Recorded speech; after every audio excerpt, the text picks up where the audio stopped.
Chapter 48 Morals of Liber. Carisor, do what thou wilt shall be the whole of the law. No man alive can appreciate better than myself the difficulties connected with the book of the law. You ask me if I have rightly analyzed your somewhat complicated series of questions to advise you as to your attitude towards the book. To begin, the author is quite certainly both more than human and other than human. His main aim seems to me to announce the magical formula of the Aeon of Horus and to lay down the fundamental principles of conduct that are consistent with it. I put this first because your troubles belong to this part of the book, but let me sort out the principal parts of it. 1. There is a system of the most sublime philosophy which stands altogether apart from any Aeon or from any other limited condition. 2.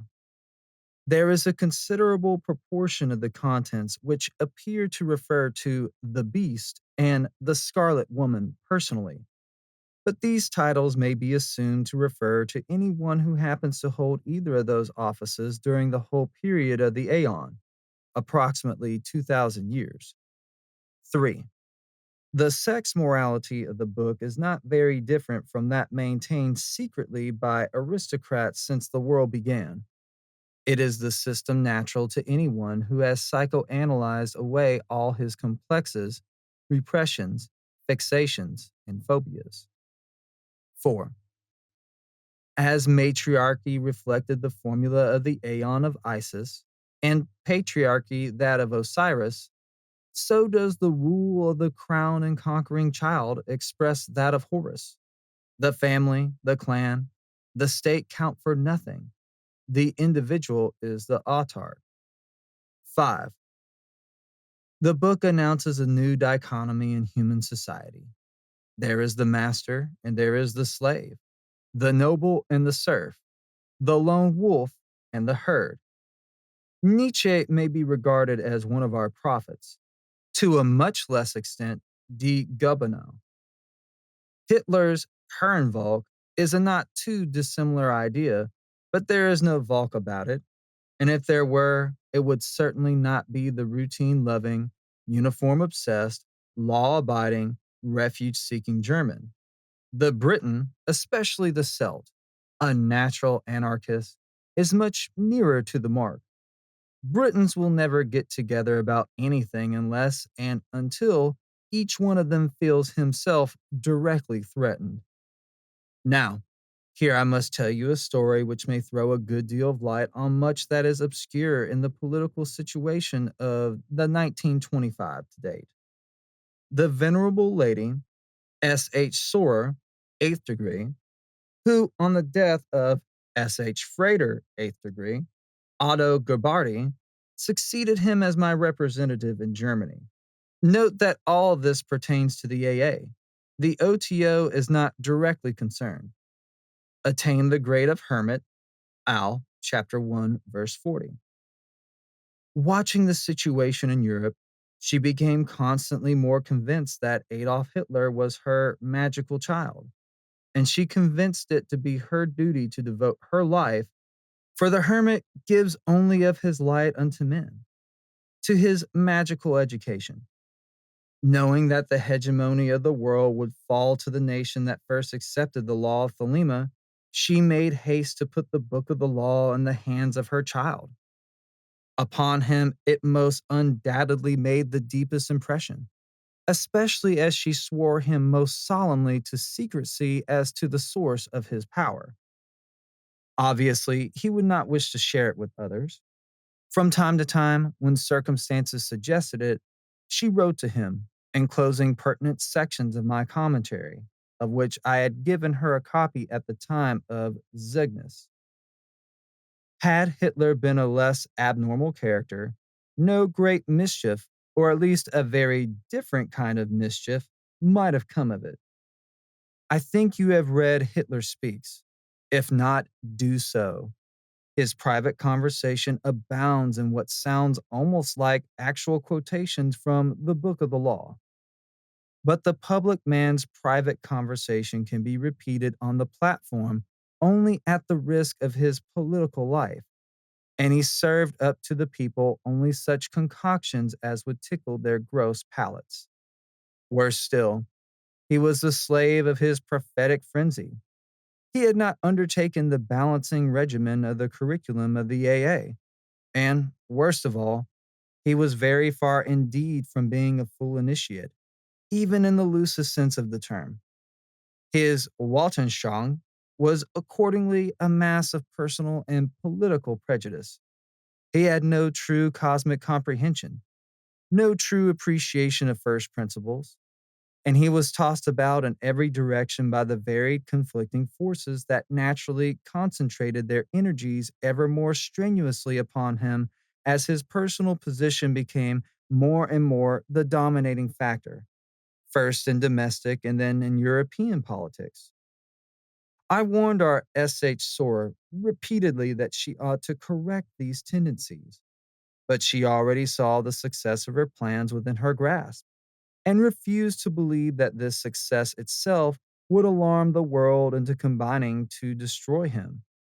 But we have the book, she confidently retorted, failing to see that the other powers in extremity would be compelled to adopt those identical principles. Of course, as you know, it has happened as I foresaw. Only a remnant of piety putrefied prelates and sloppy sentimentalists still hold out against the book of the law, sabotage the victory, and will turn the peace into shambles of surrender if we are fools enough to give ear to their caterwauling, as in the story of the highly esteemed Tomcat. When at last one of his fans obtained an interview, all he could do was to talk about his operation. The book of the law takes us back to primitive savagery, you say. Well, where are we? We're at Guernica, Lidus, Order Surglan, Rotterdam, and hundreds of other crimes, to say nothing of the concentration camp, Stalag, and a million lesser horrors, inconceivably by the most diseased and inflamed sadistic imagination 40 years ago. You disagree with Iowas, so do all of us. The problem is, he can say, I'm not arguing, I'm telling you. Now then, let us look a little more deeply and I hope more clearly into this ethics, with our minds undismayed by any human emotion. Iowas is of a different order of being from ourselves. Consider a gold refiner. Analysis shows 20% of copper in this sample. I'll heat it at a current of oxygen that will oxidize the copper. Shake it up with sulfuric acid, then we wash away the copper sulfate, and that's that. He does not consider how the copper feels about it. Indeed, he doesn't believe that the copper knows about it at all. Yes, yes, of course, I know that's an extreme case. I only bring it in to show what could be done as a last resort if pushed to the wall. Fortunately, we are not so ill situated. You will, I dare say, without my prompting, think of the surgeon and the schoolmaster. But I can go one better. We have in recent history a case almost precisely parallel. How do I begin this letter? By defining the task of the author to announce the magical formula of the Aeon of Horus, and so on. In other words, to train mankind to the use of a new source of power. Page Professor Rontgen, page the Curies. How many martyrs to the X ray dermatitis? Willing experimenters who knew the risk. Not all of them. Lots of patients got burned in utmost agony to death. How many victims were there of the radium bomb? At Guy's, wasn't it? It always has to happen, even with well tried tools and despite utmost precautions. How many workmen's lives did the fourth bridge cost? You know, I suppose that a certain number of fatal accidents are always included in the calculations of any project of public works. But a new magical formula is on a vastly bigger scale. Cast your mind for a moment back to the last occasion, when Osiris succeeded to Isis. In that great cataclysm, not only empires, but civilizations crashed one after another. 3/4 of the aeon had elapsed before the wine of that vintage was really drinkable. I expect, as I hope, that this time, communication being universally better established, the foundation better laid, and things in general moving quicker, we may be able to enjoy the harvest in very much less time. But hang it all, it's hardly reasonable to expect complete fruition after only 40 years. What seems to me the most encouraging symptom of all is this: the book itself, and the system of magic based thereon, and the bankruptcy of all previous systems, as set forth in 8 lectures on yoga, magic, the Book of Thoth, and other similar works, do furnish us all with a clear, concise, practical method, free from all contamination of the humbug of faith and superstition, whereby any one of us may attain to the knowledge and conversation of the holy guardian angel, and that of many other beings of intelligence and power indefinitely more exalted than anything which we recognize as human, and, let us hope, capable of bestowing upon us a little bit of the wisdom adequate to get us out of the quagmire into which the crisis has temporarily plunged us all. Love is the law, love under will. Fraternally yours. P.S.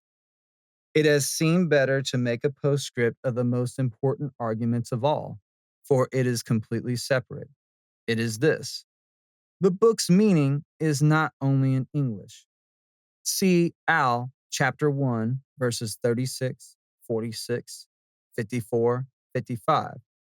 Chapter 2, verse 76. Chapter 3, verses 16, 39, 47, 63 through 68, and 73. These passages make it clear that there is a secret interpretation, which, being hidden as it is hidden, is presumably of even graver importance than the text as it stands. Such passages as I have been able to decipher confirm this view. So also does the discovery of the key number 31 by Frater Ashad. We must also expect a genius to arise who will accomplish all this work for us. Again, we know that much information of the utmost value has been given through the Hebrew, the Greek, and very probably the Arabic Qabalah. There is only one logical conclusion of these premises. We know A, the book means more than it appears to mean. B, this inner meaning may modify or even reverse the outer meaning. And C, what we do understand convinces us that the author of the book is indeed what he claims to be, and therefore, we must accept the book as the canon of truth, seeking patiently for further enlightenment. This last point is of especial virtue. See chapter 3, verses 63 through 68. The value to you of the book varies directly with the degree of your own initiation.